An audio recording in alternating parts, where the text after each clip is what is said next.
Okay,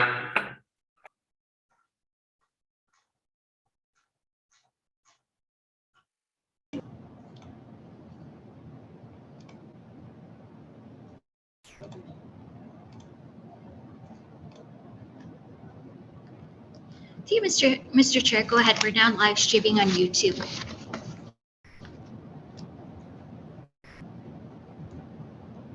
Good evening, ladies and gentlemen, and welcome to the Committee of Adjustment for the City of Richmond Hill. I would ask that we would start this evening's meeting with the reading of the preamble, please. Today's Committee of Adjustment meeting is hereby held as an electronic meeting in light of the current COVID-19 emergency. The COVID-19 emergency is the emergency declared by the Province of Ontario pursuant to Order in Council 518-2020, Ontario Regulation 5020 on March 17th, 2020, and by the City of Richmond Hill on March 20th, 2020, under the provisions of Section 701 and Section 41 of the Emergency Management and Civil Protection Act. The Committee of Adjustment is authorized to hold this meeting electronically as a tribunal under the Statutory Powers and Procedures Act in accordance with the Hearings and Tribunal Proceedings Temporary Measures Act. Due to efforts to contain the spread of COVID-19 and to protect all individuals, city facilities are not presently open to the public to attend Committee of Adjustment meetings. The Committee of Adjustment for the City of Richmond Hill has been appointed by Council to consider applications for minor variance and consent in accordance with the Planning Act. The Committee's decision may be appealed to the Ontario Land Tribunal. All appeals and associated fees must be filed directly with the Secretary-Treasurer in accordance with the Planning Act.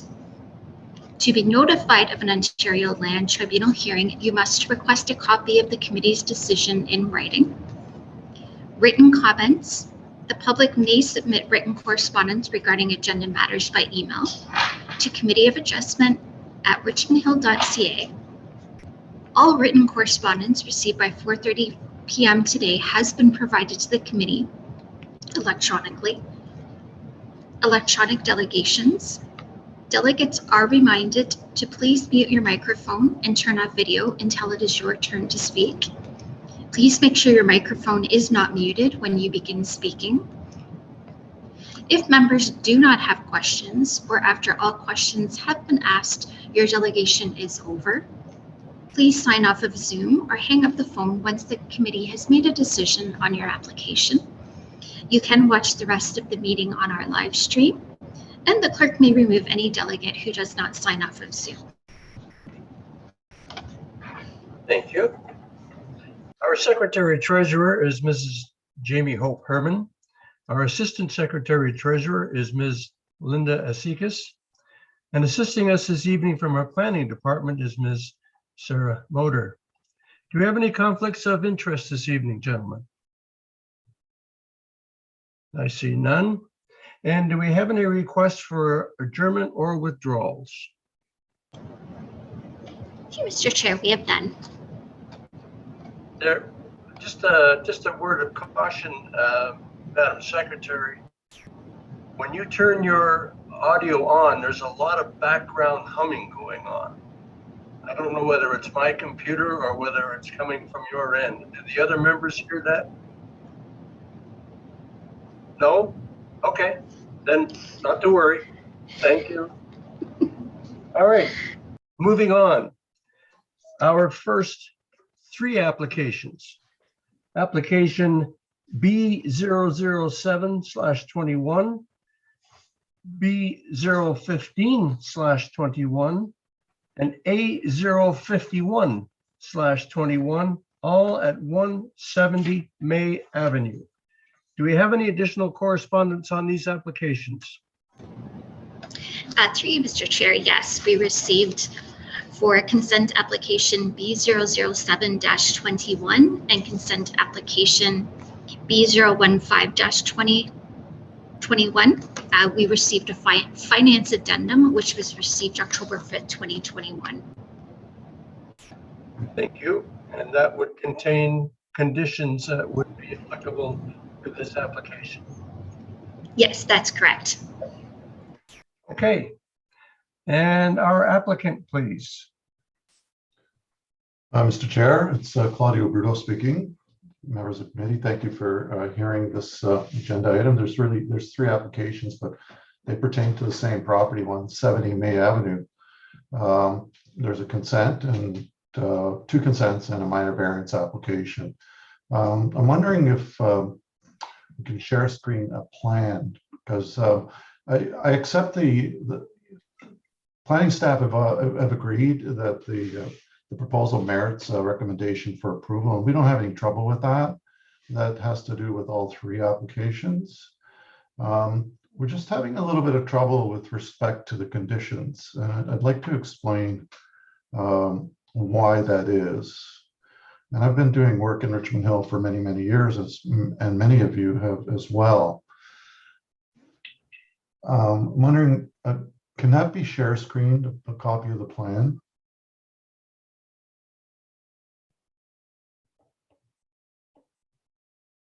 We'll refer that to our Secretary Treasurer. Possibly, yes, if the secretary could just put up the plan. I only need one plan, really.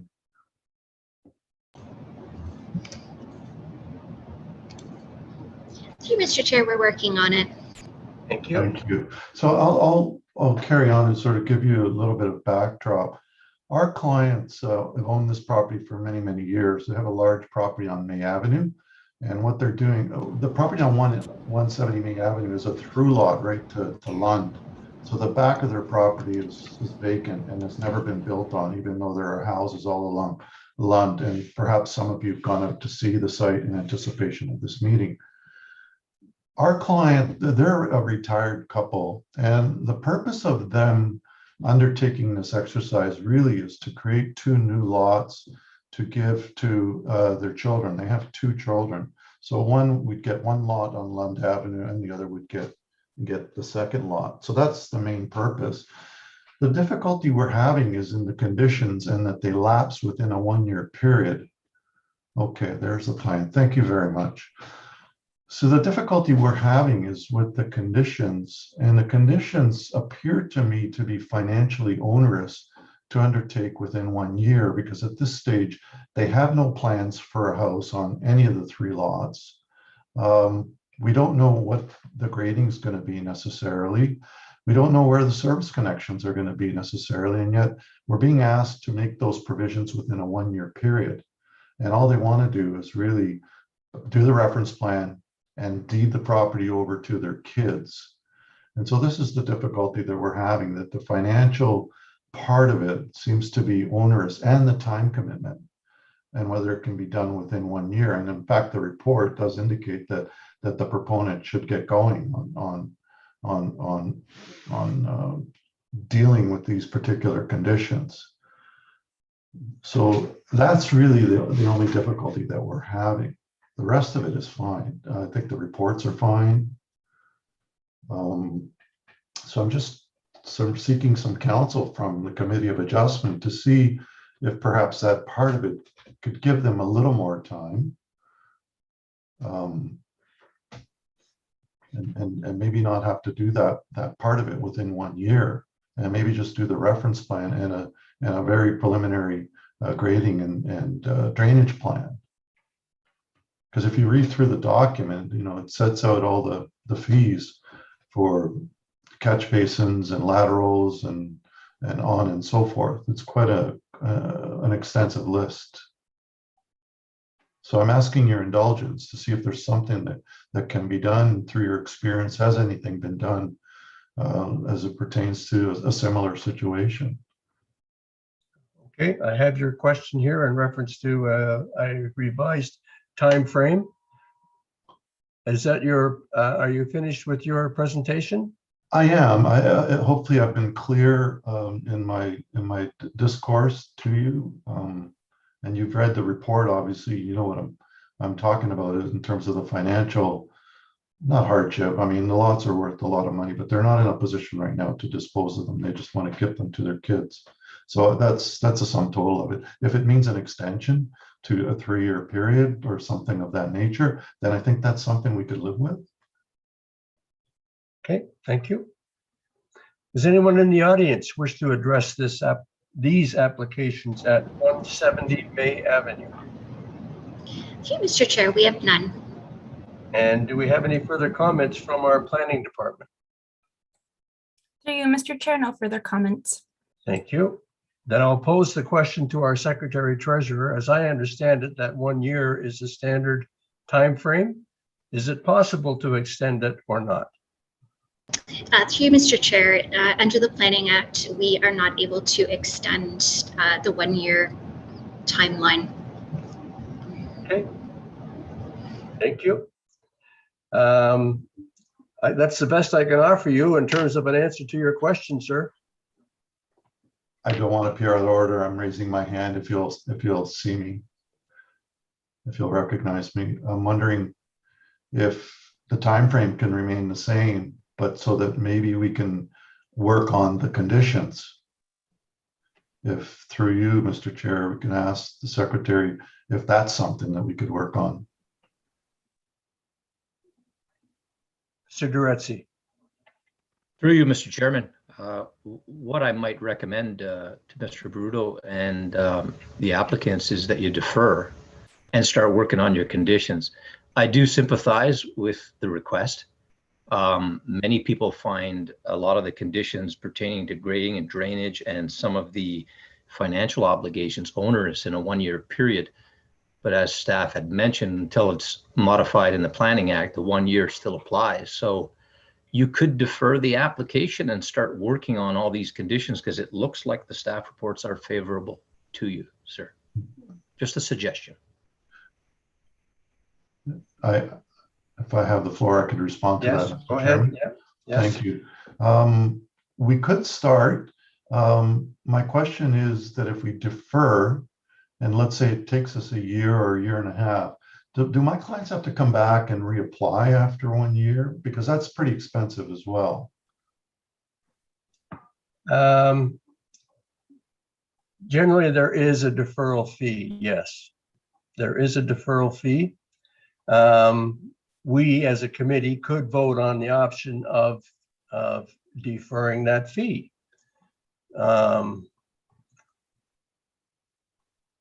Problem is, generally when we do that, it's usually within a year that we would expect to see the application come back, because certainly, bringing it to us now, it seems like awfully premature.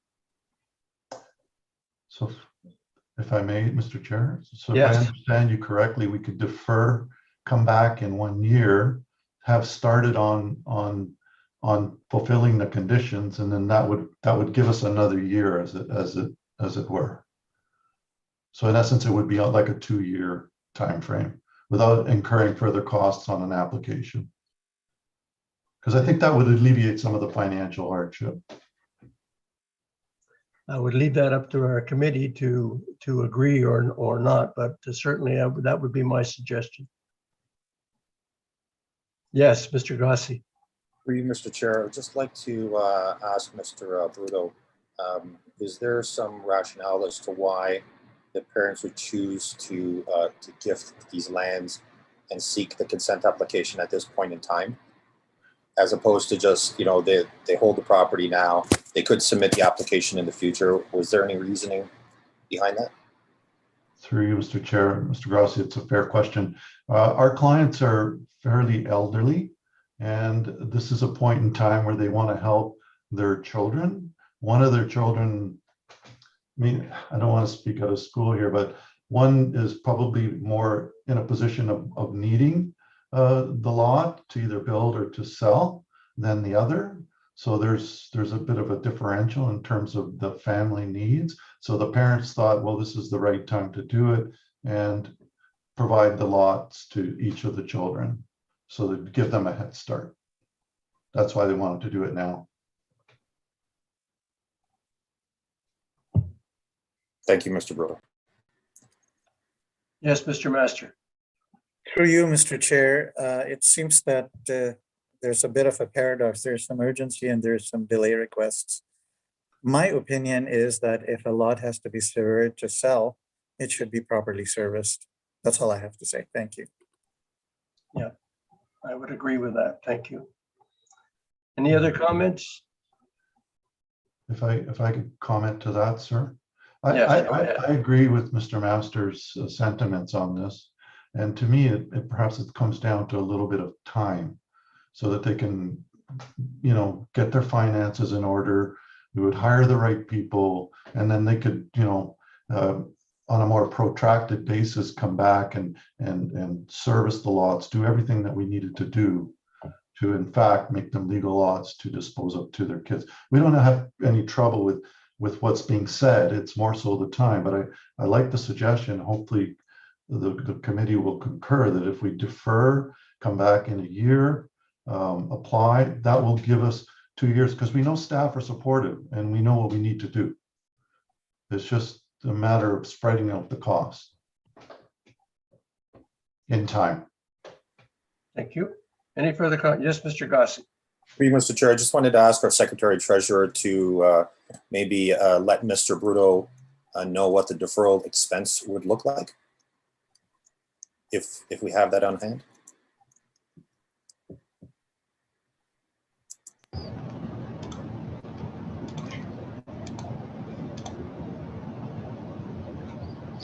Through you, Mr. Chair, if you can give me a minute, I can take a look, and I will be right back. Just a moment.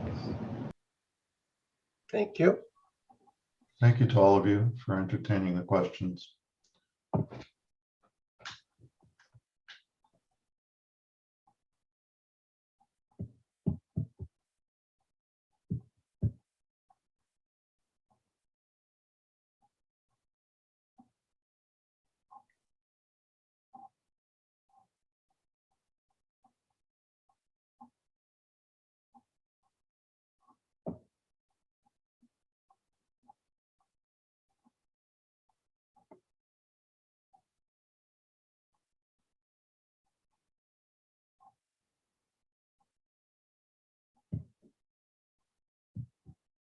While we're waiting, Mr. Gandhi, did you have a comment you wanted to make?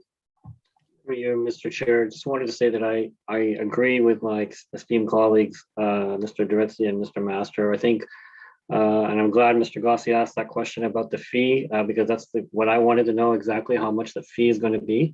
But I do think that a deferral may be the right situation here.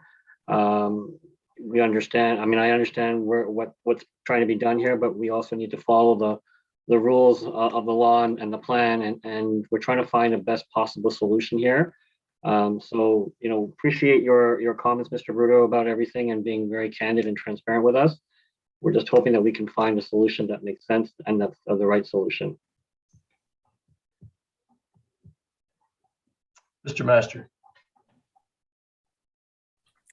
I also was wondering, if there is a deferral, then do the various departments have to review everything again? Like, that would incur costs on the town and the taxpayers. So maybe it's something we can ask Jimmy when she's back. Or does it just come back as is? Because then we can make an informed decision whether the deferral should be at cost or not. That's it. Through you, Mr. Chair, sir, I do apologize for the time. The adjournment fee would be $1,215. And would we have to go through a review again at the end of the year? Or would this report be considered valid at that time? It really depends on if through you, Mr. Chair, it depends on if the applicant if they've made any changes, then we would have to recirculate it again, because it would have sat there for a year.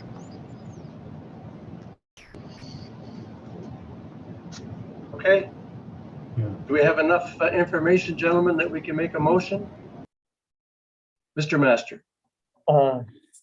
Through you, Mr. Chair, I personally feel that it's a nominal cost even to do another meeting and have everybody up on the committee again to vote on this. So I think the deferral fee is a fair fee to charge to give Mr. Bruto's clients a year of extension.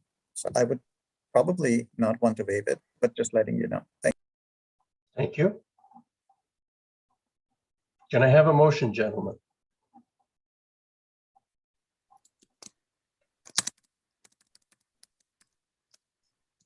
Mr. Duretzi. Through you, Mr. Chairman, I would, excuse me, move that consent application B007/21, B015/21, and A051/21 be deferred to a year or sooner with costs. Moved by Member Duretzi, seconded by Member Gossi. All in favor? Approved. It's been deferred. Thank you to all of you and happy Thanksgiving. And to you, sir. Thank you very much.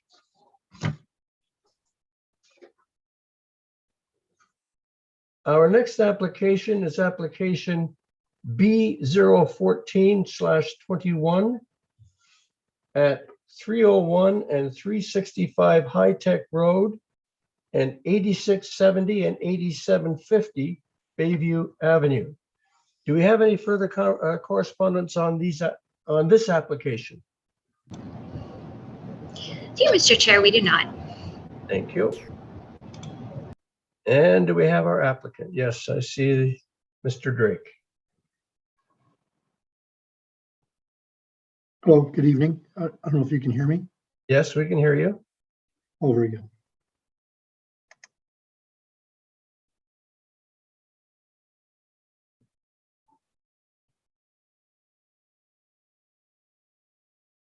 Go ahead, sir.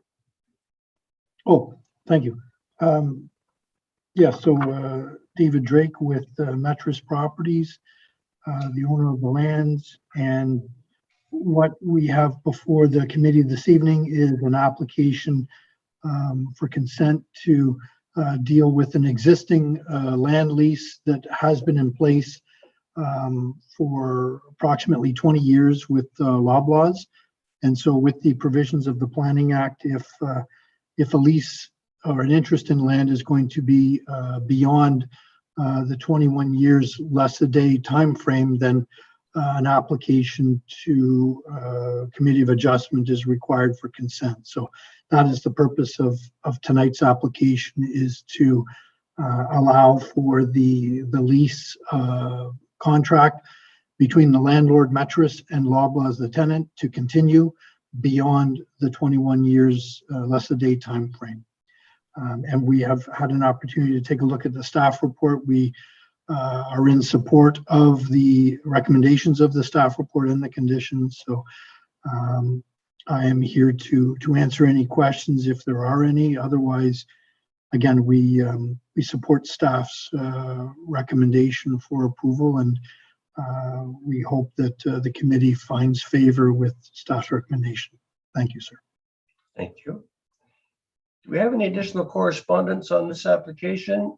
And do we have anyone in the audience who wishes to address it?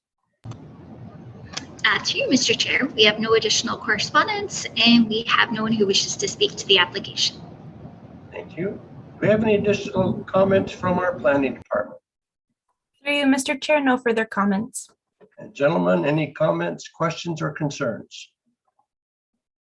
In that case, I'll entertain a motion. Mr. Gandhi. Through you, Mr. Chair, I move that consent application B014/21 at 301 and 365 High Tech Road and 8670 and 8750 Bayview Avenue be approved, subject to the terms and conditions laid out in the city staff report. Moved by Member Gandhi, seconded by Member Master. All in favor? I see 5 hands. It's approved. Thank you very much, sir. Very good. Thank you, committee, and thank you, Secretary Treasurer, for your time and attention. Have a good Thanksgiving. Thank you. You too. Our next application is application A048/21 at 176 Rumble Avenue. Do we have any further correspondence on this application? To you, Mr. Chair, we do not. Thank you. And our applicant. Hello, can you hear me? Yes, we can hear you. Good evening. Good evening. My name is Shadi Arani from Arani Architecture. I'm here on behalf of the owners of 176 Rumble Avenue. And the purpose of the project is construction of a new 2-story single-family detached dwelling on this property. I'm here today because we are requesting 2 variances from the zoning bylaw. The first variance is the interior side yard setback on the east side, where the bylaw requires a setback of 3 meters on the second floor. And we are proposing a 1.52 meter setback on both floors, ground and second floor. I submitted a couple of pictures. I don't know if they could be shared or if you have them. They're just examples of houses on the street, some behind this property, some at proximity to it, just to show that they all have the exact same characteristics where both floors have a setback of either 1.5 meters or less. So this variance would not have an adverse impact on the surrounding lands, and it's quite compatible with the characteristics of that neighborhood and the street. The second variance that we are requesting is a gross floor area. The allowable GFA is 264 square meters, and we are proposing 383.92 square meters. And that's mainly to accommodate the design requirements of the owner, and his family would be moving into the house. Again, there are different precedents for this variance on the street and in the neighborhood, which shows that it is compatible with the character of this neighborhood. And the size is quite large compared to many other sites around. And the proposed design conforms with all the required setbacks, length at the ground floor, as well as lot coverage and the building height required as per bylaw. Also on the west side, on the opposite side where we are requesting variance, we have even a greater setback than what the bylaw requires. So in general, these 2 variances do not create a negative impact on the neighborhood. And the proposed increased GFA is also considered appropriate in terms of size when you compare the size of this lot to the other lots. And we are following the other requirements, as I mentioned before. We've been in contact with some of the neighbors. We talked to the immediate neighbor on the west just to make sure that they're happy with this application. They do not have any concerns. And as I'm sure you know, the planning staff have also reviewed, and they're in support of the application. We have not received any other comments. And basically, that is it. If there are any questions, I would be happy to answer. And thank you for your time. Thank you. Does anyone in the audience wish to address this application at 176 Rumble Avenue? Through you, Mr. Chair, we have Bill and Joanne.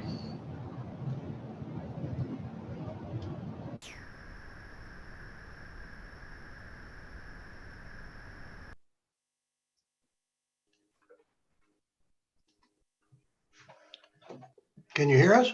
Yes, we can hear you. Okay, thank you. We're surprised to hear that this young lady has approached the neighbors for comments, because we certainly have had absolutely nobody come to our door. But that's just my brief comment to her right now. We do have some written comments here. First of all, let's thank you for letting us address you.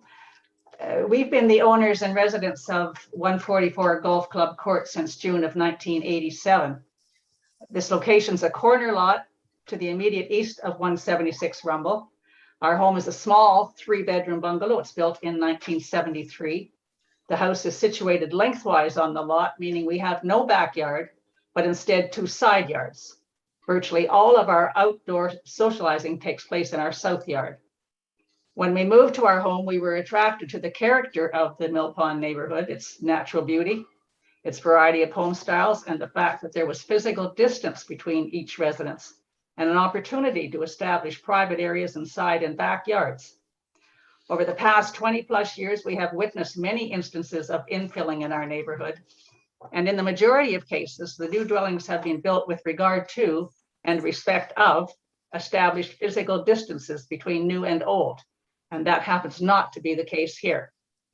We fully acknowledge and accept that the owners are within their right to replace their current dwelling with one of modern design. In this case, they plan to build a far larger 2-story structure, which will sit between a small bungalow to their west and a small bungalow to the east. We are extremely apprehensive about the overpowering presence of this larger and taller structure and the impact it will have on the privacy and ongoing enjoyment of our home. All of the sunshine entering our residence shines through the windows on our west wall. A two-story structure to our west will restrict sunlight entering our home, and the unobstructed sight lines from the second floor of this new build will rob us of privacy within our master bedroom, the bathroom, the kitchen, and our dining room, and much of our outside yard. From the very first day we moved into our home, we considered the amount of sunshine entering through our west windows to be one of its most valuable assets. We will lose this entirely. Okay, let's have a look at the numbers for these two variance requests. First, the setback. The subject property does not currently conform to the setback bylaw requirement of 3 meters. This building is not parallel to the property line, and as a result, the setback is greater at the north end than at the south end. The current setback is 3.71 meters at the north end, and it's 2.41 meters at the south end. By moving the east wall 1.48 meters closer to the east, these setbacks will become 2.23 meters at the north end and 0.93 meters at the south end. This will result in a setback at the south end being reduced by approximately 62%. Having a bylaw requirement of 3 meters being reduced to less than 1 meter is far more than a minor variance. Page 3 of the Richmond Hill staff report states, and I quote, "The reduction in the minimum side yard setback on the east side to the top of the second floor is considered minor in nature and is not anticipated to have a negative impact on the neighboring properties. We completely disagree with this assessment. It will have a significant impact on our property." The second variance is for the increase in gross floor area. This variance proposes a gross floor area increase of 119.82 square meters, or approximately 1,290 square feet, which is just slightly less than the total square footage of our whole entire home. The proposed increase in floor area is 45% over and above the current bylaw requirement. Again, how a 45% increase can be described in the staff report as minor and insignificant in nature defies any standard of logic for us. For absolute certainty, both requested variances will have a significant impact on our neighboring property, and the impact will be entirely negative. To conclude, we ask that you give serious consideration to the neighborhood character and to our property and to our home. We do appreciate that compromises to modern standards must be made, but please, not at the expense of current structures and long-established standards of separation and privacy. We question whether the staff report judgments were based on architect drawings on sheets of paper or on a computer screen or by a site visit. Before a final judgment by this committee is rendered, we strongly encourage a member of your committee to visit our property and observe in person the actual impact of both variance proposals. We are not trying to prevent the owners from building their new home, but we are asking them to respect our home and our lifestyle and conform far more closely to the current bylaws. Thanks for your attention. Thank you for your presentation. Do we have anyone else who wants to address this application at 176 Rumble Avenue? To you, Mr. Chair, we do not. And do we have any further comments from our planning department? Through you, Mr. Chair, no further comments. And gentlemen, any comments, questions, or concerns? While you're thinking, oh, Mr. Duretzi, go ahead. Through you, Mr. Chairman, just like to thank the residents for their comments. It's much appreciated. It's good to hear. Just in terms of the comments dealing with privacy, I just in review of the floor plan, second floor and main floor, and the east elevation of the architectural drawings, just noting that there's 2 small windows on the second floor. Those are both bathrooms, washrooms. So I don't think there'll be very much, viewing out of those windows, so to speak. The window on the main floor is also a dining room, which probably dining rooms typically don't get used as much as breakfast areas in the home. So I just wanted to comment on that privacy note from Bill and Joanne. Thank you. Thank you. Can we respond? Just hang on a second. Let's have our Okay. committee. Thank you. Thank you. Any other comments, gentlemen? Yes, Mr. Gossi.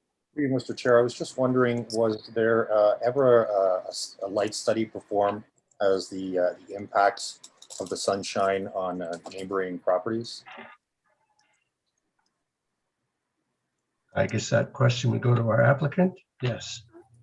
We have not done a light study, but their main concern was about the height and the size of the building. Just to clarify, we are not requesting any variance in terms of height. We are complying and conforming with what the bylaw requires. And also in terms of the footprint of the building and how large it is, at the ground floor, we are following the setbacks. So even in terms of the requested gross floor area, the footprint of the building at the ground floor can remain as is, even if we did not have that gross floor area.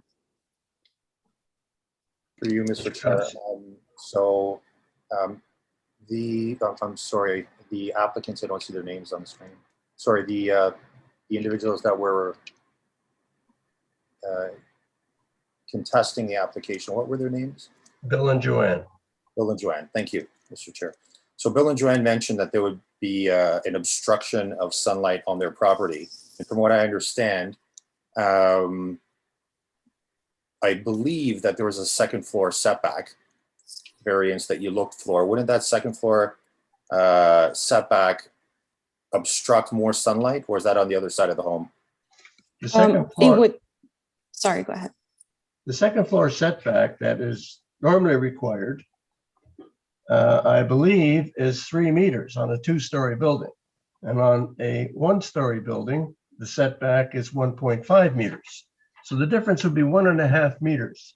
And then you would take that 1.5 meters and put it up the height that you're allowed to put up for a second story and still be within the height, only that second story would be inside the bottom floor, which meets the requirements for setback by 1.5 meters.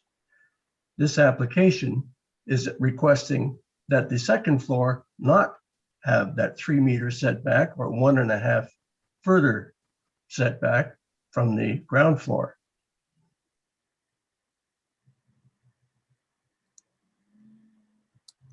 Mr. Gossi? Yep, that's fine. So regardless, even if this were to meet the requirements of, if this building were to be built in accordance with the existing bylaws, the shading, sunlight, and those concerns would still be there. And that there would be no need to come to this committee of adjustment. Right, but correct me if I'm wrong, Mr. Chair, if there is a variance on the second floor setback, then that just moves the roof line closer to the property line and obstructs more of the sunlight. Am I incorrect? Yes. Okay. By 1.5 meters. Yeah. But my concern is that going to be a substantial problem for these residents? And it's going to be. Can I ask a question? Who's that? Who's speaking? I'm Bill. Oh, Bill. Okay, go ahead, Bill. Okay, they're asking for to move the setback 1.48 meters to the east. Does that mean that the new wall of the house is going to be 1.48 meters closer to us than the current wall? I'm not sure where the current wall is, but if it meets the current setback requirements of the bylaw, it's not coming any closer. As I mentioned, though, at the south end of the building, it's not parallel to the lot line. So the south end of their building is a lot closer than, or is closer than 3 meters right now before they put any building up there. So if that wall is going to be moved 1.48 meters to the east, then that wall on the south end is going to be sitting less than 1 meter from the property line. That's Bill, if not I may refer to you by your first name. That's no Um, problem. Are you talking about the existing building or are you talking about the proposed building? No, I'm saying if this proposal goes through, the south corner of that building will be less than 1 meter from the property line. I know it won't, sir. It'll be 1.48 meters from the property line. no It'll 1.5 be 1.5, sorry, 52. 1.52.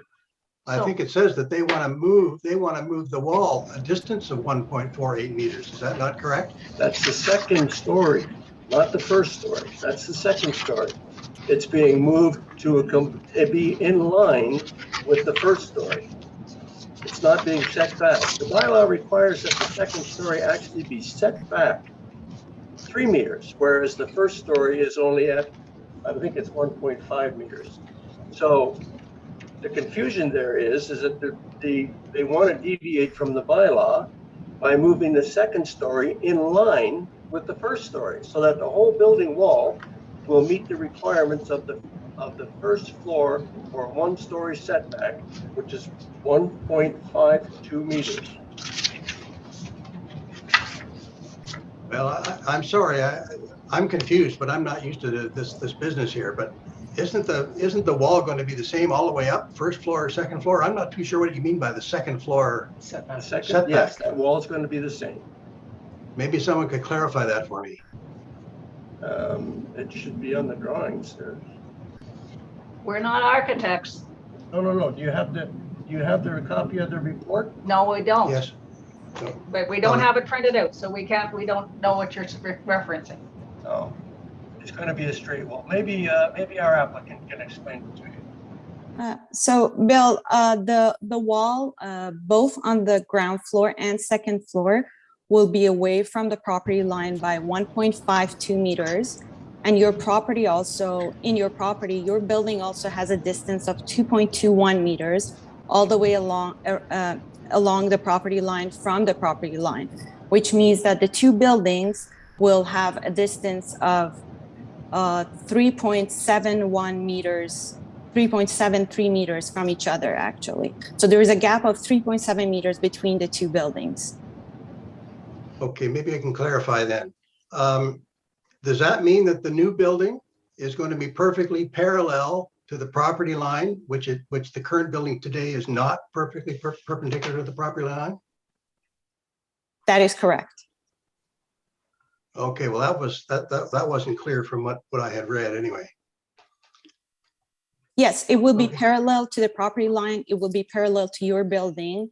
And the gap between the two buildings will be over 3.7 meters. But what will the gap be between the side of their house and the property line? 1.52 meters. 1.52. Mr. Gossi. Thank you, Mr. Chair. So the only point that I'm making here is that without this variance, the second floor would be further away from the property line, right? Given that it's further away from the property line, it would allow more sun in, right? If allowing the variance means that the second floor moves closer to the property line and cuts off the sun a bit more. Am I incorrect in that? I'm not going to say you are or aren't. I'm going to offer this comment to you. Yes, go ahead. You're comparing a 2-story building to a 1-story building.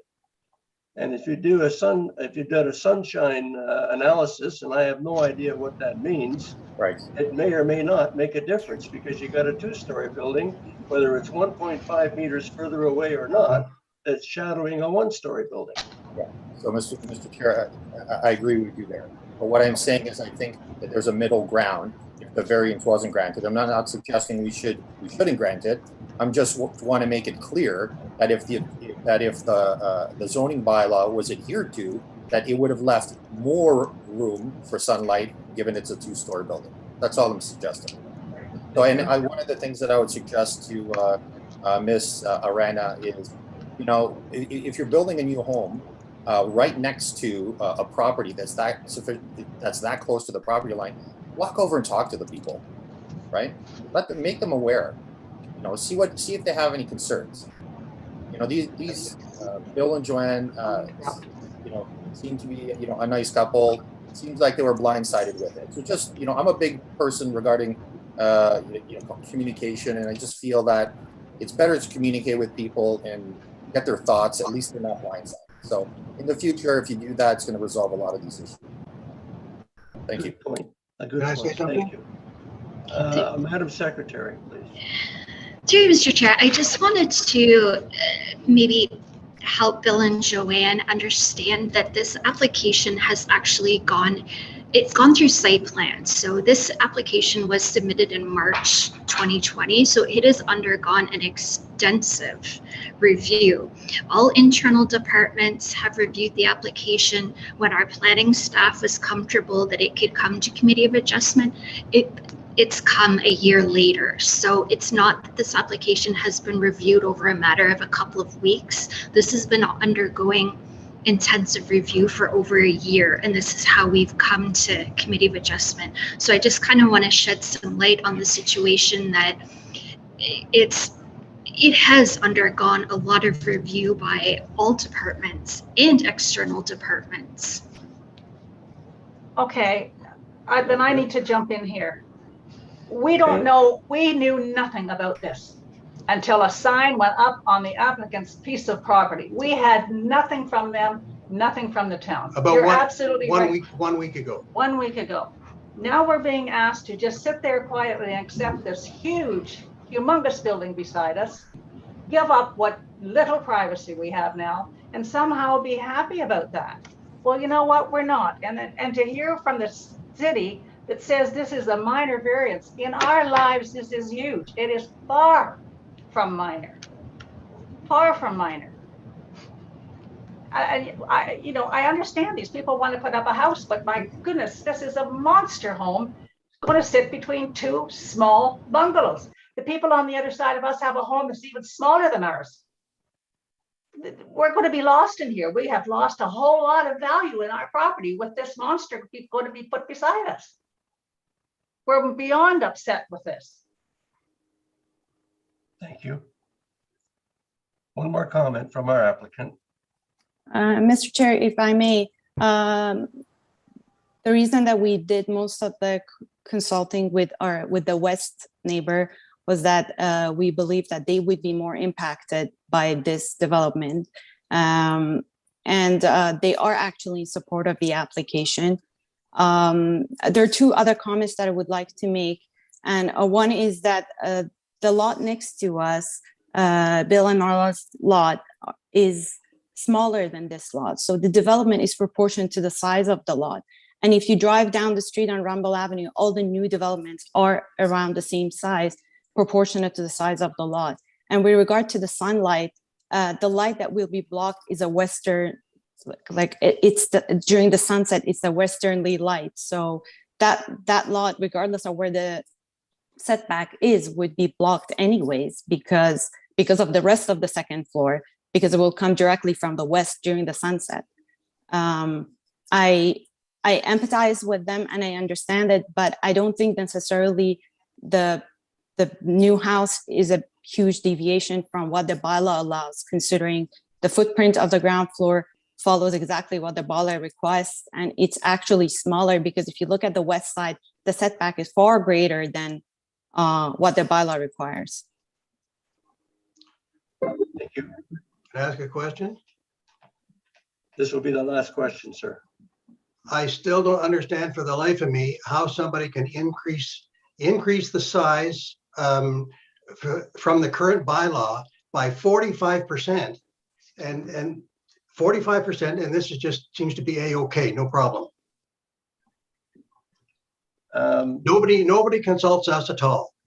We get hit blindsided by this 1 week ago. We're not architects. We have to try and decipher these things that we get sent to us in the mail. And to me, this is just a done deal. We're just kind of spitting into the wind here. I appreciate your comments, sir. Thank you. Mr. Gandhi? Through you, Mr. Chair, just maybe to the applicant, kind of echoing what Member Gossi was saying. you mentioned that you spoke to the folks on the west side, but you know what? People live all the way around a home, right? So maybe in the future, it's really important to speak to the neighbors, maybe 2 or 3 houses down on each side, to really get an understanding. And I'm sure there's no malice from from the homeowners towards the other neighbors, but this has created a very uncomfortable situation for Bill and Joanne. And I think having that discussion earlier on might have appeased a lot of their concerns and might have been able to kind of calm their concerns down. So just a thought that in the future, all neighbors matter, not just people on the west. It affects the entire neighborhood, and I think that's really important for us to really understand that when we're doing these large changes to the community, we need to kind of at least we're going to be living together. Let's make sure that we kind of talk to each other and have them understand what we're trying to do. Thank you. Gentlemen, I will entertain a motion, please. Right.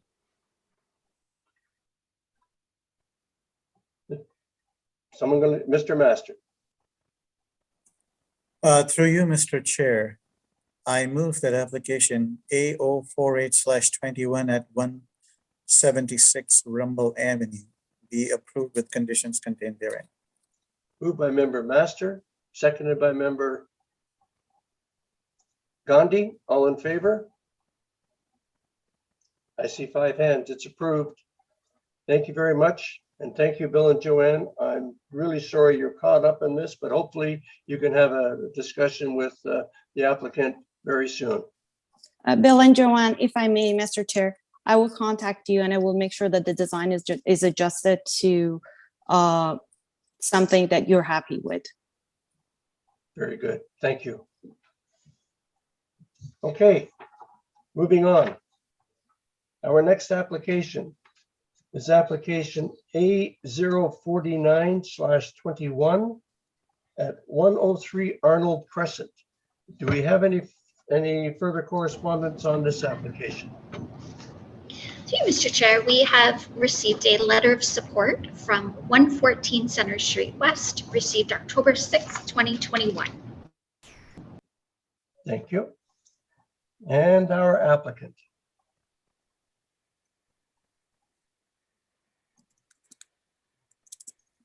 The applicant for 103 Arnold Crescent.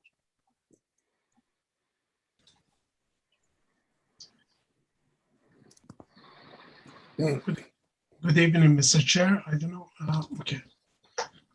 Good evening, Mr. Chair. My name is David Iqbal, and I am the architect for this project, representing Mr. and Mrs. Peruzzo. Basically, just go through a quick presentation for you. If I can ask that if I can ask the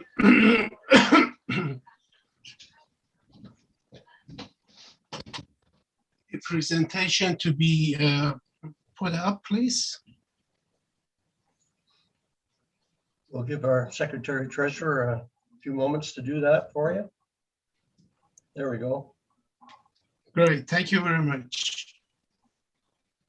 So the property is located at the Richmond Hill Village neighborhood, a major intersection, the Young Street and Major Mackenzie Drive. Basically, it's a very simple and reasonable request that we have come forward to. The application has gone through a site plan approval. It has been reviewed by engineering department, urban design, planning, and the parks, and they have expressed that they have no concerns. This is application for an existing house, improvement to an existing house. We are making some facade alteration at the front and addition to the back of the property. So this is the basically the alteration that we are thinking to do. As you notice, we are changing the roof, but basically keeping the existing house at the front almost close to the original. And if we go to the next slide, we are making an addition to the back of the existing. And that's where we are here today to ask for maintaining the existing setbacks on the sides. So the other features of the addition and the alteration is basically complying with all the zoning requirements. The zoning requires a 3-meter setback on sides, but unfortunately, the existing house also doesn't comply with the setbacks required. So if we go to the next addition, next slide, please. Actually, I think we jumped. Yeah, these are the elevation drawings of the house after the alteration, which still keeps the one-story character of the neighborhood or the existing house, and does not make a major alteration to the character of the house. And if we go to the next slide, please. So basically, the zoning has reviewed this application, and then they have come back that there is a 3-meter required setback on sides, but the existing house and the new proposed addition does not meet the requirements. And the existing on the east side is 1.3 meters, on the west side is 1.34 meters. If we go to the next slide, please. And so that is basically, I think, nicely presents what we are talking about. The existing house does not comply with the 3 meters, and we are asking to continue maintaining the existing setbacks for the new addition at the back. And basically, there has been some positive comments from the neighbor at the back, Mr. David Fratteri, and we have received no other negative comments. And I am not surprised because we are basically not asking too much on this application. It's just maintaining this existing site setbacks. Thank you, Mr. Chair. Thank you. Does anyone in the audience wish to address this application at 103 Arnold Crescent? Thank you, Mr. Chair. We have none.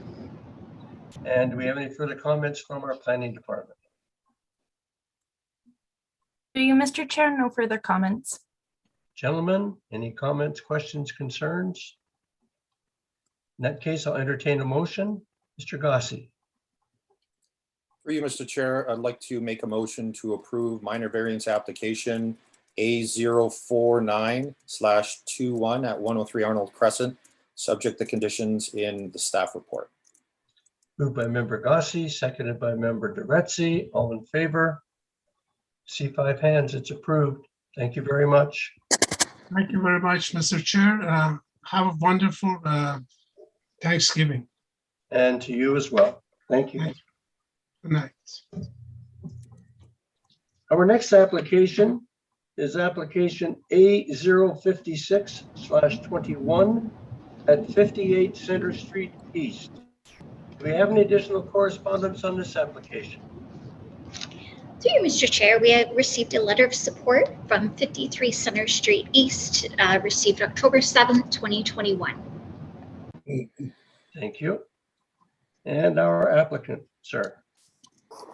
Good evening, Mr. Chairman. My name is David Frateroli, and I'm here acting as agent for my friends Rob and Sabrina Manco, the owners of 58 Center Street East. Mr. and Mrs. Manco have been working with the planning department for approximately 4 years, working through a complete site plan application process. They've prepared an arborist report, grading plan, and a complete land conveyance, which has also been completed and complied with. Their site plan application has been approved and signed by the commissioner as of July of this year. There is a minor variance application before you for the accessory building requesting relief to allow an additional 6.82 square meters above the bylaw. This additional allowance is needed to allow the parking of 2 family vehicles and some additional equipment storage for Mr. Manco's growing general contracting business. The accessory building is located in the southwest corner of the property, well behind the family home, which is up near the street. It is a detached garage that for the most part is very similar in nature to many of the detached garages found in the area. We would like to confirm that there were no trees either removed or harmed in the construction of the accessory building. And the Mancos have reviewed the staff reports for this minor variance application and agree with the comments and conditions found in the staff report. And we believe and maintain that this application is in accordance with the 4 planning tests and ask you to approve the minor variance application with the conditions contained in the staff report. If there's any questions, I'm available for reply. Thank you. Does anyone in the audience wish to address this application at 58 Center Street East? Through you, Mr. Chair, we have none. And do we have any further comments from our planning department? Through you, Mr. Chair, no further comments. Thank you. And gentlemen, do we have any comments, questions, concerns? In that case, I'll entertain a motion. Mr. Master. Through you, Mr. Chair, I move that application A056/21, located at 58 Center Street East, be approved with conditions contained therein. Moved by Member Master, seconded by Member Gossi. All in favor? I see 5 hands. It's approved. Thank you very much, sir. Thank you, Mr. Chairman and members of the committee, and have a very happy Thanksgiving. And to you as well. Thank you. And our next application is application A058/20 at 189 Valleymead Drive. Do we have any additional correspondence on this application? Through you, Mr. Chair, we received a letter of objection from 197 Valleymead Drive on October 3rd, 2021. We received letters of support from various neighbors such as 188, 190, 192, 183, Valleymead, and 99 Briggs. And we did receive on October 5th, 2021, Development Engineering a comment letter. Thank you. And our applicant. There Good we go. evening. There I am. There you are. Good evening, committee, and good evening, Mr. Chair. My name is Brian Abbey, and I am the agent for my clients at 189 Valleymead Drive. And if I can give you a brief presentation, I would be happy to do so. I'd like to let you know that my clients have diligently solicited neighbors and managed to get 7 support letters from various neighbors.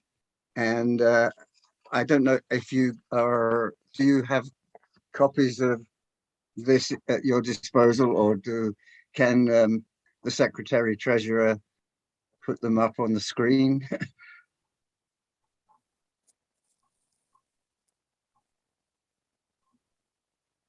Those are the signatures for support. Yeah, there was 7 of those, and there was one that was unsigned but willing to support, and we produced a little site plan here showing the support location. I think that's on file as well. Okay. Okay. And I'd just like to say that when my clients originally bought the house, there was already a shed in the location, and you can see that on the presentation here. Okay. That was the existing shed, but it was in a very derelict state, and my client decided that it was time to rebuild it.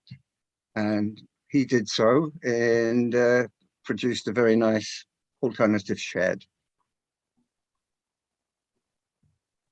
Thank you. There are the letters of support.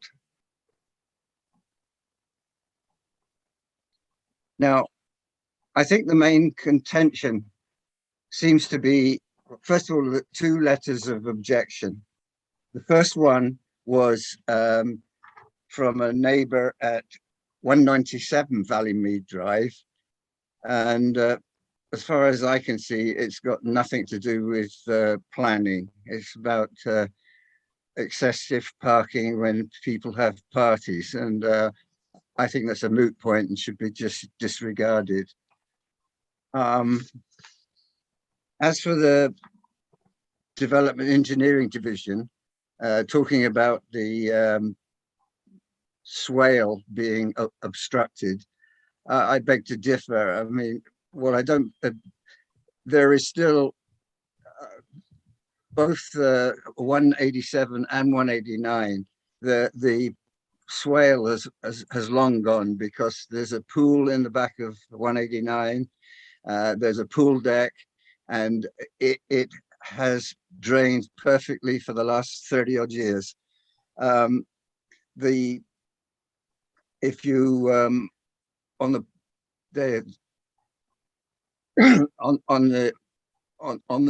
neighbor's side, they have a planter that is all along the fence, but my client has a planter that has a gap between, and you could see that on the plan.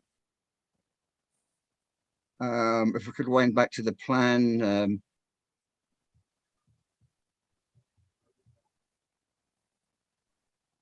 Actually, what I'd like to show you is I've got a couple of sketches that I provided yesterday to show that the drainage does still work. If Secretary Treasurer could show the last 2 sketches that I sent in, I'd appreciate that.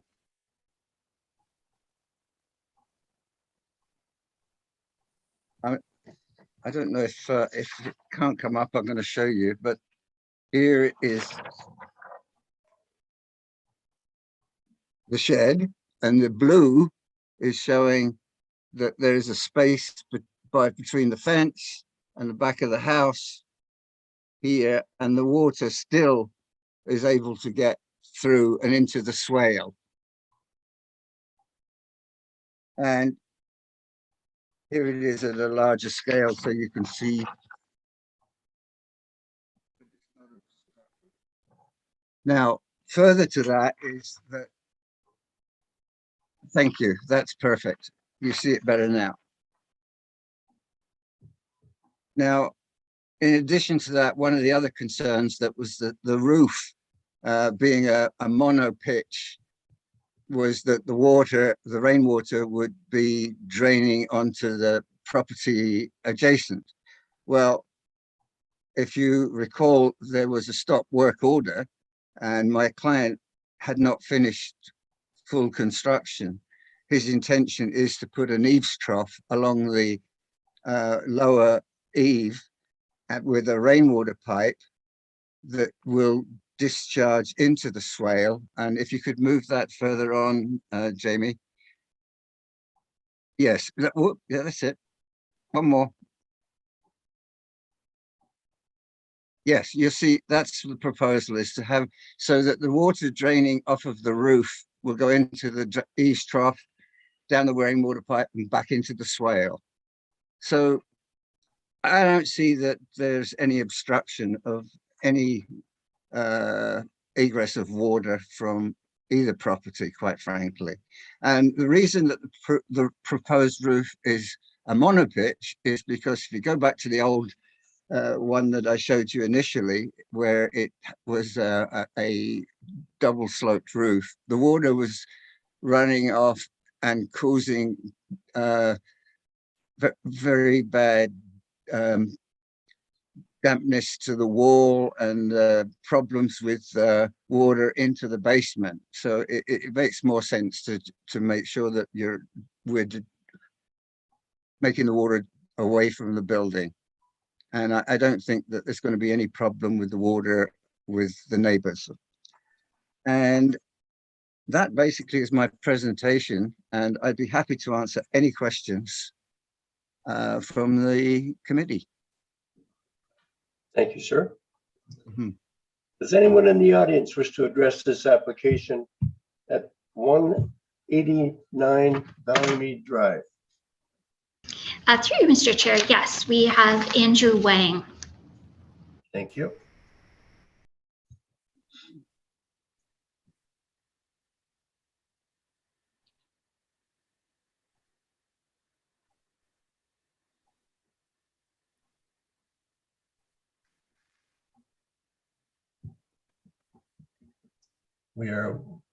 There we go.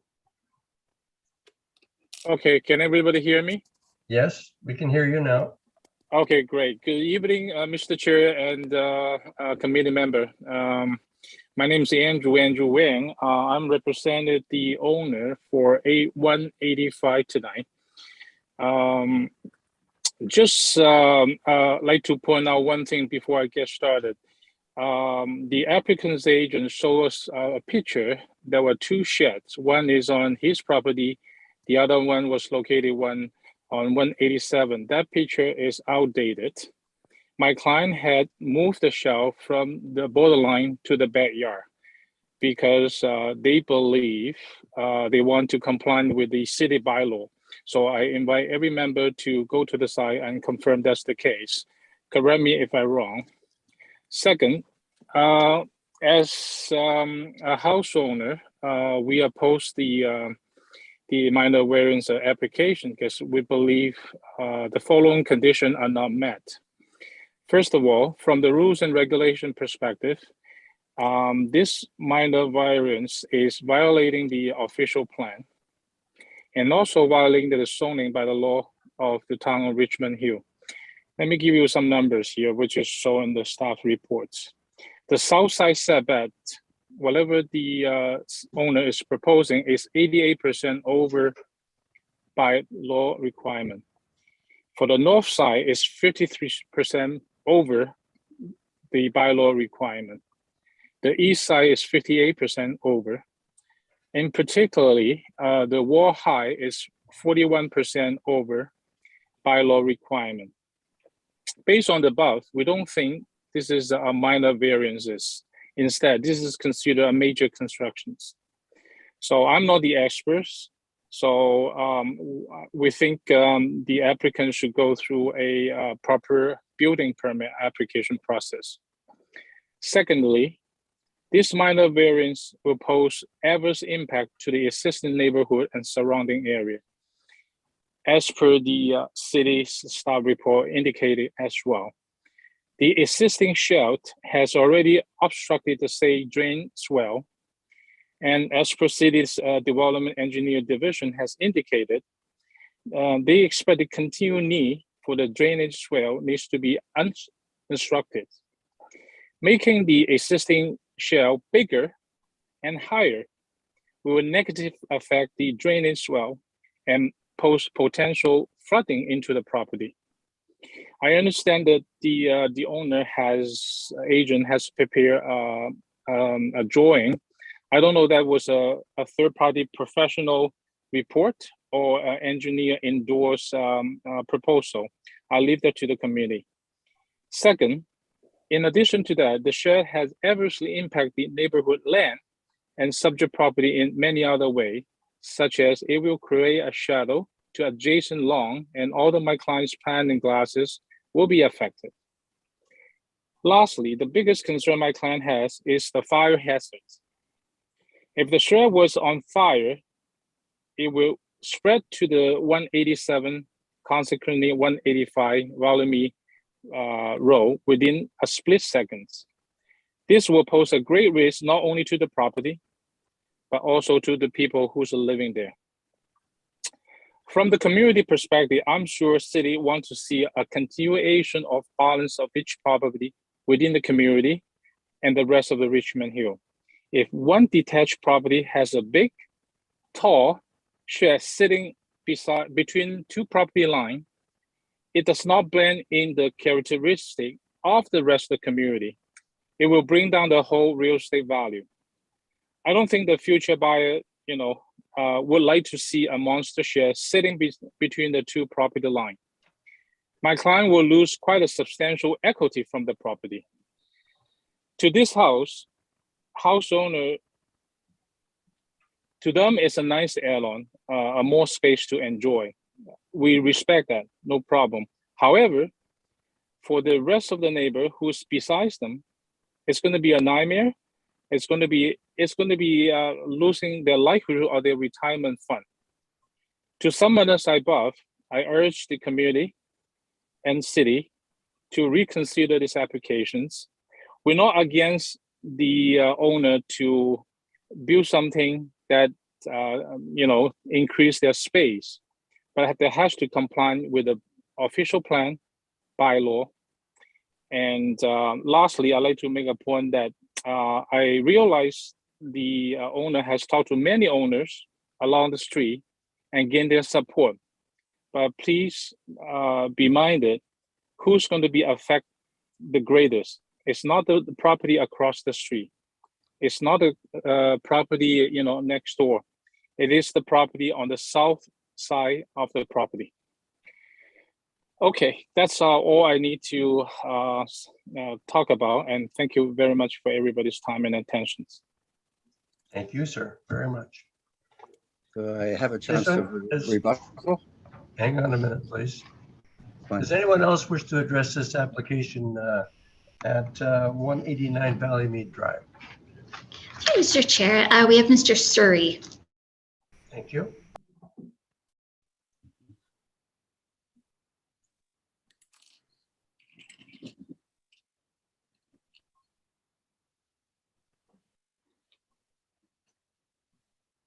Hi, my name is Vicky Chang and my partner is Saurabh Suri. My parents are the direct neighbors to 189 Valley Mead. We live at 187 Valley Mead Drive. So my parents have owned and resided in that property for over 30 years now. And the shed that is... Can you hear me? Yes, we can hear you. The shed that is under question is directly adjacent to their property, so is of direct concern to them. And I just want to support Mr. Andrew Wang's arguments, as those are also our concerns, particularly the shed. There was an existing shed at that site many years ago, as you have heard, but the height of that shed was significantly lower. The current height of the shed is over a meter above the acceptable bylaws, and it directly obstructs sunlight to that area of my parents' property where they do have a vegetable garden and a flower garden, and so affects the growth and the enjoyment of that part of their property. Additionally, the fact that the shed sits on a drainage swale affects the drainage of the property. And although I suppose there was a plan to redirect the water flow, we have not observed that, as we do notice that there's increased dampness in that area affecting the vegetation. Furthermore, as there is no eaves trough, any rainfall also falls directly onto the property. I'm not sure if you can appreciate how close the shed is to the property line, but it is right now at 0.07 meter setback. So that is essentially directly adjacent to my parents' property. I understand that there may be a plan to insert an eaves trough, but at the same time, we do notice that any snowfall based on the way that the roof of the shed is slanted does also end up on our property, which again, just affects their enjoyment of the property. Their main concern is the fact that the height and size of the shed affects the drainage of the property, affecting the quality of the land, and in the end, affecting their property value. So I would just request that the committee take the enjoyment of the property and the property value into consideration when considering the application. Thank you very much. Does anyone else wish to address this application? 189 Valley Mead. To you, Mr. Chair, there are none. And do we have any further comments from our planning department? Through you, Mr. Chair, no further comments. Mr. Abbey, you wanted to address some of the comments that were made. I'll give you a chance to do that now. Well, sure. Well, firstly, I completely disagree with it, that there's no, it's affecting the light. I mean, there's already a two-story building there. The wall is high, and the height of the building is going back towards the existing property on 189, not 187. And as both Andrew Wang and Siberia has said, that there will be an eaves trough. She's worried about snow. We can definitely put snow, you know, what do they call it? We can put snow melt in it as well. So I don't think that the drainage is a problem from the roof aspect. As far as the drainage of the site, I would remind you that they on 187 have also detrimentally damaged the swale by putting a planter all the way along their fence on their property line. At least on the 189 side, we've left a space for the water to percolate through and down into the swale. The swale is both sides of the property line, not just on our side of the property line. So it can get through, and it does, and it has done for the last 30 odd years. So I think that everything that they've been saying is actually a red herring. And as far as the shed, they only moved the shed about less than a week ago. And I think that that was a fear that they were going to get the same. Hi, I'd just like to address some of those points. So my parents I don't think you, I haven't finished, sorry. I'm sorry, go, you finish. No, I haven't finished. I just think that moving the shed was a bit of a devious action. And when I took the photographs, when the sign was up, that shed was still there. And I think that the committee should regard this as a reasonable application and approve it. And I don't think that, and I think this whole thing was triggered by the tenants or the owners of 187. There you go. I'm finished. Thank you, Mr. Abbey. Thank you. May I address those points? Yes, you may.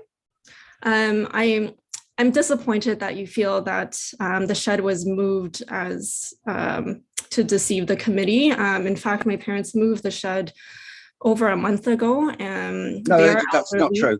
That's not true. We're not here to get in between an argument between you. But if you look at the photographs with Mr. Abbey, you are not on the young ladies be able to speak right now. Thank you. Regardless of the timing of the move of the shed, they did move it because they do want to abide by the bylaws of the city, because it is important for them to maintain the aesthetics of the city. This shed does not maintain the aesthetics of the city. No other house on the street has a shed of this size that is visible from the street. It changes the aesthetics of the properties, and they are extremely concerned that it will affect their property value. They are near retirement. This is where most of their wealth sits. I don't believe they realize that having a planter on the side of the property would affect the drainage wall, and I'm sure they would be willing to move it if that would help with the drainage. This was a project that they undertook during COVID-19 because, as all of us experienced, there was not much to do, and they wanted to enjoy their home. So that is something that they would be willing to change. I don't think that should play into the consideration for the property sitting directly on a drainage wall, which would be difficult to remove. There's just a few planters along one side of the wall, which is very easy to remove. Thank you.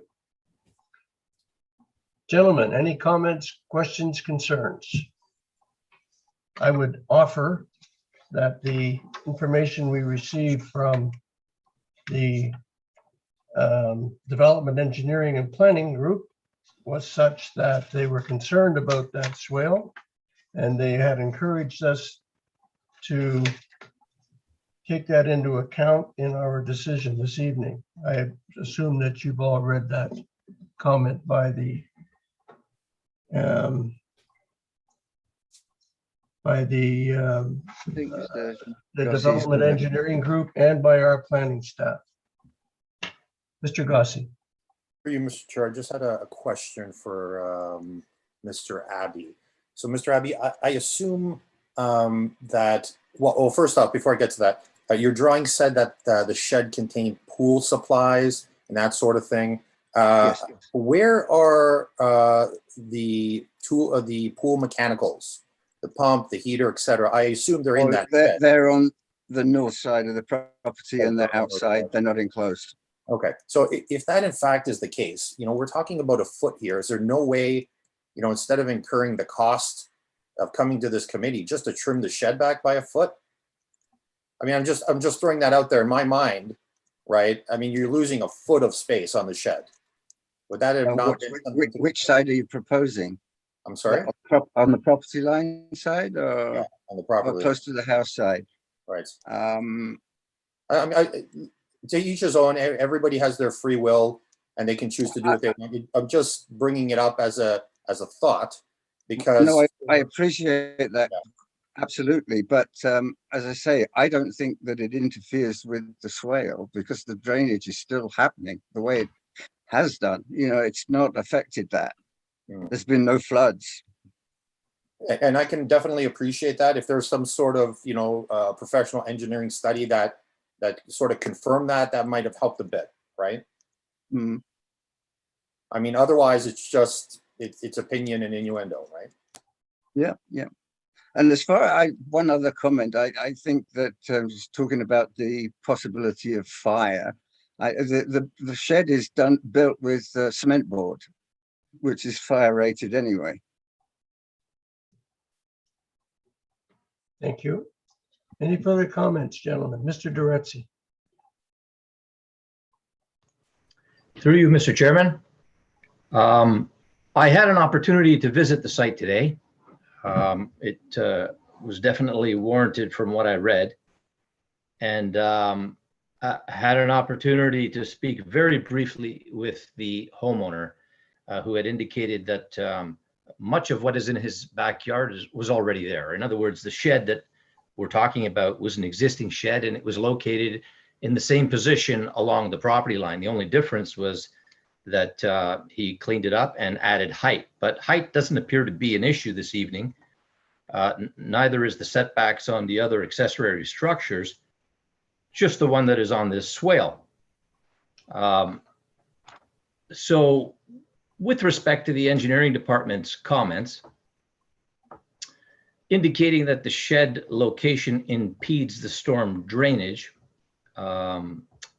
and is located on a common swale, that would be correct if there was in fact a common swale. But from what I observed today, a common swale is non-existent because there is a very long landscaping planter box constructed on the neighboring property to the south. It doesn't appear that we're dealing with complaints on grading and drainage here. We're dealing with a complaint on parking, and I am hearing something about the sloped pitched roof, which engineering commented on, and I would agree with that. Clearly, there would be additional water discharging onto the neighboring property, but it sounds like they're willing to pick that drainage up with a roof leader, which would definitely do the trick. They could even take it a step further and maybe pick up some of the rooftop drainage of the home and make sure that it's discharged to the front. So I would tend to agree with the comments made by Mr. Abbey in terms of grading and drainage, recognizing, of course, the comments from engineering, but there's a common swale just doesn't exist at the moment. So, I mean, in light of that, if the applicant was willing to make those adjustments and changes, I don't see a problem with approving the requested variance before us this evening. Alternatively, there's always the option of deferring until that work gets done and then coming back to the committee once it's acknowledged that you have done that work, and then we can move forward with that. So either, from my perspective, I'm prepared to either approve it or defer it at this time, just so you know. I would be happy to make that as a condition of the approval. Definitely that the eaves troughs would be put on immediately this is approved, even before the final and binding is issued. My client has said that to me this afternoon, that he'd be willing to do that. The only reason he hasn't done it was because of stop work order and COVID. And lack of materials. Thank you. The comments right now are being addressed by our committee members, please, and thank you. Do we have any other comments from our committee members? Mr. Gossi. Mr. Gossi, your microphone. Mr. Chair, I just had a question for Sarah. I'm sorry, Sarabi Suri. You're representing your parents' home immediately? Yes, that's correct. What was the extent of the conversations that the homeowner and you had, and what did you express were your concerns, and what was the homeowner's response? So I'm representing my parents, and as far as I know, there was no conversation about the shed. It came up without their knowledge and, without any prior conversation. And I do also want to say that the height of the shed is also a major concern for my parents. It is much higher than the pre-existing shed. It is an eyesore to them, and they do worry about the aesthetics of the neighborhood, and that's why they moved their shed as requested. Gossi? So, Mr. Abbey, did your clients at all have an opportunity to speak to the Suri family? And what did he speak about, and what concessions did he make? Was this the first time that you guys at this meeting that you're discussing it? I think there's a lot of friction between the two parties. And so I don't think I would want to comment further on that. I got that feeling. Mr. Gandhi, you had a question. Through you, Mr. Chair, I wanted to just state that, Mr. Abbey, I appreciate your comments, and, I understand where you're coming from, and, the Wang family, I understand where you're coming from, but devious actions, I don't think that that's really we're your neighbors. You shouldn't be, you got to live together. You're going to be there for a long time. You want to be harmonious. You want to be able to talk about issues and concerns and just have that discussion out in the open. I'm concerned about the swale. I'm really concerned about the drainage of the water. Even with the height, the way it looks, I'm concerned about the snow as well, because I can see that creating a possible issue in the neighbor's backyard with too much snow. So to my colleague Mr. Duretzi's comments about deferring it and getting these things in order prior to approving it, I'm in favor of that possibility as well. Mr. Master, you had any comments, I believe. Through you, Mr. Chair, I was just going to suggest a deferral for similar reasons, because the only way we can guarantee the installation of the eaves trough and a snow melting device is through a deferral. Or I have a question to the secretary. Could we add those two things as a condition? Because I am concerned about the snow and water on the neighbor's property is aggravated by this design. So your question then is whether or not that can be added as a condition or defer it until those two items are done. To our Secretary Treasurer. I would accept a deferral. Please, Mr. Abbey. Go ahead. I think I would accept a deferral. Mr. Abbey, please, yes. Hang on a second. Thank you. Oh, sorry, I beg your pardon. Go on. Through you, Mr. Chair, I would probably recommend deferral, as if we add conditions, there is no way to, for minor variance, to know that the applicant has completed the task. So I would recommend deferral. Okay, thank you. Mr. Raby, you have a comment. I was going to say, you're obviously looking for proof that this is going to be done. In other municipalities, it's usually a condition of the acceptance. If you want deferral just to prove that it's done, then I would say fine, but I don't think that my client should have to pay an additional fee. Thank you. It should be at your expense. Any further comments, gentlemen? And In that that's case, I'll sunny day. entertain a motion. Mr. Duretzi. Through you, Mr. Chairman, I would move that minor variance application A058/20 at 189 Valleymead Drive be deferred to the end of the year or sooner without costs. Moved by member Duretzi, seconded by member Master. All in favor? I see 4 hands. Very good. It's approved. Well, thank you, committee. You've done a great job. And like everyone else, I wish you all a happy Thanksgiving, and I'll see you before Christmas. Very good. Thank you. And to you too, sir. Take care. Bye-bye. Thank you to our neighbors as well. Thank you. Good night.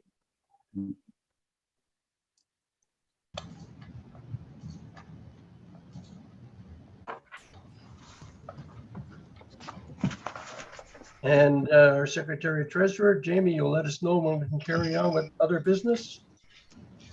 I sure will. Thank you.